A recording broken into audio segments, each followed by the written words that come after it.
Nous ne sommes pas au cinéma, nous sommes dans la réalité, dans cette émission Réalité pour toujours. Alors, je suis heureux ce soir de recevoir sur ce plateau Maître Simon Crockfeld. Bonsoir Maître, c'est un honneur.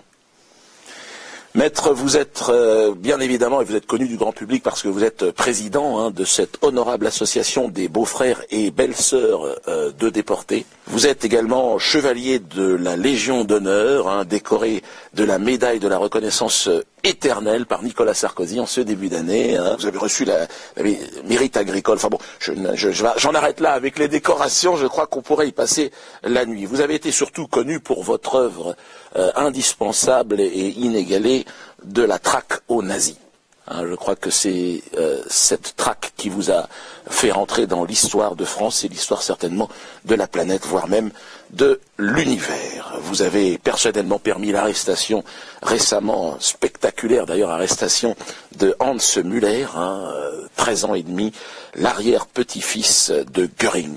Arrière-petit-cousin, on ne sait pas très bien, en tout cas par alliance, qui jouait au foot avec ses copains, donc devant chez lui, que vous avez fait arrêter par le Mossad, qu'il est extradé, bien sûr, il sera jugé en Israël à la fin du mois.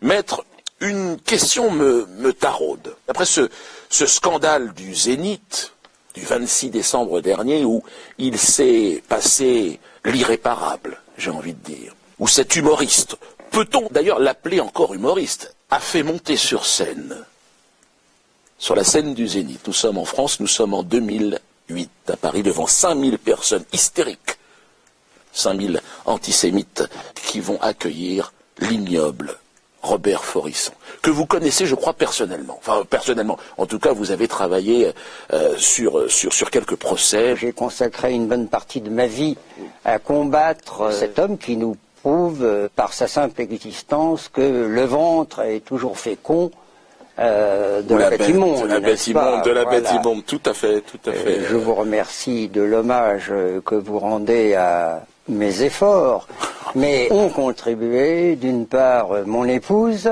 qui autrefois a giflé quand même le chancelier Kissinger, et ainsi que mon fils, qui s'est engagé, je me permets de vous le rappeler, dans l'armée israélienne, à ses risques et périls. Un exemple, je crois, pour nous tous Français qui défendons cette France et cette République et les valeurs de l'universel, tout à fait. Et s'il en est un qui a su le dire, c'est quand même Enrico Macias. Enrico, qui était sur ce plateau il y a 15 jours. Donc, vous voyez, nous sommes en bonne compagnie, nous sommes dans un endroit à Dieu donné, en fait, dans cette mise en scène répugnante qui nous a donné envie de vomir à nous tous, fait donner ce prix par un personnage. Alors là, on n'est plus dans la plaisanterie, on n'est plus dans le sketch, par un personnage de juif déporté, à Robert Forisson. Non mais attendez, je crois que là, où sommes-nous? J'ai envie de dire, alors, certains parlent de prison ferme, y a-t-il un risque? Malheureusement non. Il n'y a pas... Non, à mon avis ce serait maladroit. Tout tribunal est plus ou moins une tribune. S'agit-il d'offrir une tribune à un personnage pareil? La question. D'ailleurs, faut-il en parler? Est-ce qu'on ne lui fait pas de la publicité? Est-ce qu'on ne rentre pas dans son jeu? Là encore, c'est une question que l'on peut se poser. Mais enfin, quand même, faire monter Forisson, quel est l'objectif? Pourquoi? Blesser? Continuer à blesser les éternels blessés? Pas de phrase. La haine. Pure et simple. Je crois que c'est effectivement la démonstration de ce 26, la haine gratuite, facile, simple, vulgaire et cynique. Tout à fait. Comprenez notre situation, elle n'est pas facile. Il nous faut d'un côté vraiment poursuivre ces gens-là, réprimer, au besoin par la violence physique. Oui, je crois que on ne peut pas développer ça, mais ça a été fait. Je sais que M. Forisson a été agressé plusieurs fois, Dieudonné aussi avec ses enfants. M. Forisson a été laissé pour mort, quasiment. Alors, on ne peut pas officiellement, évidemment, soutenir. Oui, mais tenez, voilà un excellent exemple. Il a été agressé plusieurs fois, il a même été à 2 doigts de la mort. Mais regardez, lorsque j'ai déclaré publiquement que s'en prendre à Forisson de cette façon physique, c'était naturel et normal, Oui. eh bien, il s'est trouvé des gens pour me reprocher ces deux mots, naturel et normal. Vous voyez que l'antisémitisme trouve toujours le moyen de se manifester. N'importe quoi. Et cet homme, s'il s'est fait rouer de coups par terre, si on l'a laissé pour mort, quelque part, il l'a cherché.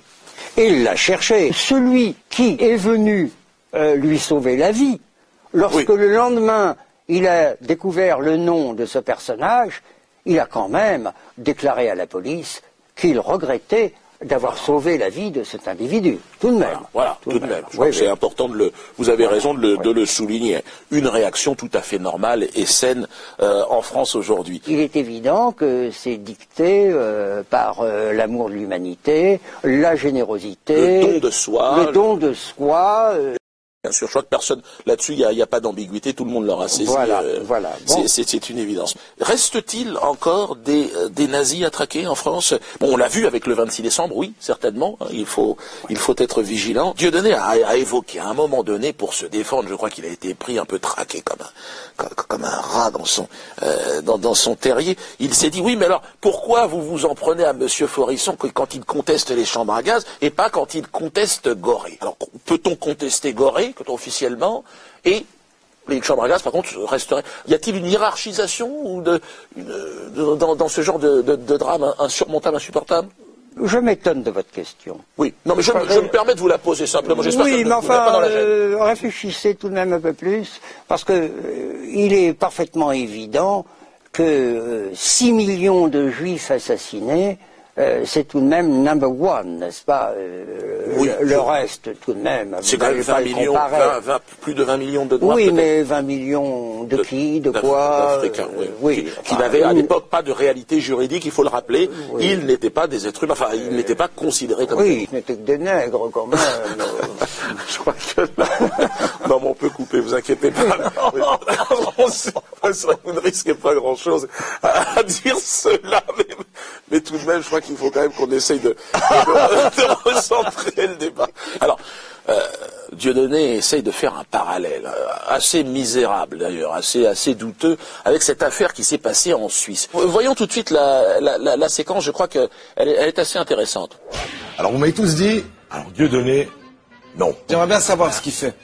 Tout ça est flou, tout ça est ambigu et tout ça a une petite odeur. Et je pense qu'il n'est pas assez futé pour exactement manipuler les... C'est un nègre. D'accord, Charlotte, vous n'avez pas tout à fait le même avis, vous, sur Dieudonné. C'est un nègre.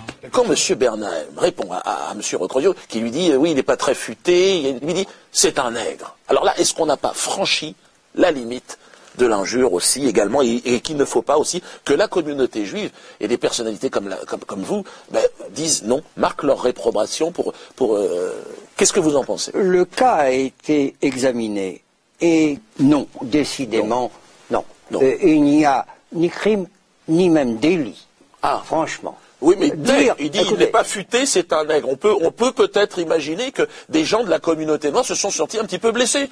Non, je parlerais plutôt de maladresse. C'est regrettable, ça ne constitue pas pour autant un délit, tout de même. Excusez-moi, je me fais un peu l'avocat du diable. Imaginons que ce soit Dieudonné qui s'en prenne à M. Bernheim et qui lui dise, alors, je sais pas, c'est un voleur. Oui, c'est un youpin. Alors, est-ce que vous auriez dit que c'est une maladresse? Non, ça ne serait pas une maladresse, ça serait au minimum un délit, je dirais même un crime. Parce que tout de même, il y a l'histoire, le poids de l'histoire, je vous en prie. J'ai été peut-être un petit peu loin dans... Vous avez été un petit peu loin. Pardon, franchement. Je vais vous baiser les pieds pour tenter une petite excuse... Mais ça suffira. Je pense, voyez-vous, au moment où vous m'avez baisé les pieds, à mon ami Pierre Nora. Pierre Nora a donc lancé ce mouvement qui s'appelle Liberté pour l'Histoire. Et il a dit, en tant qu'historien, il est intolérable qu'il y ait des lois qui limitent ainsi la liberté de recherche, la liberté d'expression. Beaucoup de gens ont approuvé. En fin de compte, eh bien, tout le monde s'est mis d'accord pour dire on pourrait poursuivre les gens qui disent non, et il n'y a pas eu de génocide arménien. Par exemple. Que la traite des Noirs, enfin, contester n'importe quoi. Eh bien, mon ami a réussi à faire comprendre qu'il ne pouvait exister qu'une loi, celle qui réprime la contestation de la Shoah. Le reste ne se compare tout de même pas. Réfléchissons. Mais oui, ce sont des gens, des femmes, des enfants qui sont morts aussi. Ça ne se compare pas. Donc, d'accord, effectivement, non, mais Nous ne sommes pas responsables de l'aveuglement de certains. Ils peuvent ne pas être sensibles, n'est-ce pas, au bon sens. Pensez quand même à l'unanimité. À partir du moment où il y a unanimité, il y a vérité, n'est-ce pas? Vous faites partie de l'observatoire, évidemment, de ces crimes contre l'esprit. Et y aurait-il, alors, oui ou non, une baisse significative de ces crimes?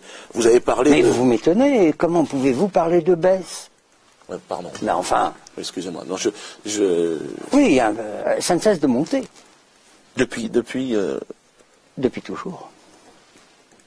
Il peut y avoir par moments, oui, des petites accalmies, mais d'une façon générale, n'est-ce pas, c'est